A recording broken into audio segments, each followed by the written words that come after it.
Benissimo, sono molto contenta, mi sento rassicurata e ho molto stima e fiducia di voi tutti, dei medici. La signora Giuseppina attendeva con ansia questo momento e con lei tanti coscritti del 1935 chiamati al Vax Day in tutta la Marca, campagna vaccinale che a Castelfranco ha visto la sperimentazione della modalità drive-in nel piazzale del Melody, anamnesi e inoculazione direttamente in auto. Troppo bene così, vedendo dove che lo fanno in altre parti, c'era da mettersi le mani sulla testa. È tanto che aspettavi, perché la moglie è già fatta un mese fa, che è più giovane di me.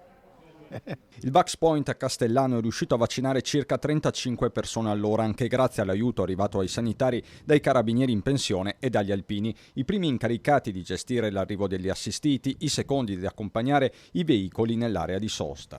Poca attesa nelle file e quindi mi sembra che insomma, la gente risponde in maniera molto efficace. Sul posto diversi sindaci del territorio che si sono accertati che tutto filasse liscio. È sicuramente una soluzione che per la Castellana è un'ottima soluzione. Consente la comodità, consente anche di superare le avversità del meteo. Siamo soddisfatti di quanto siamo riusciti a ottenere, ringraziamo anche chiaramente l'USL, il direttore generale, per la disponibilità che ci ha concesso. Noi questi giorni ci siamo attivati con le assistenti sociali che sono passate casa per casa e che hanno dato le indicazioni tranquillizzando il più possibile. Un modello da replicare in tutta la Marca anche per il sindaco di Castelfranco e presidente della provincia. Io penso che oggi questa sperimentazione dia degli elementi all'ULSS per poter essere sempre più performanti nella inoculazione dei vaccini e ne abbiamo bisogno. Resta la gioia di chi da mesi è costretto in casa. Se sarà in casa, se va sull'orto, se va a fare la spesa e nient'altro.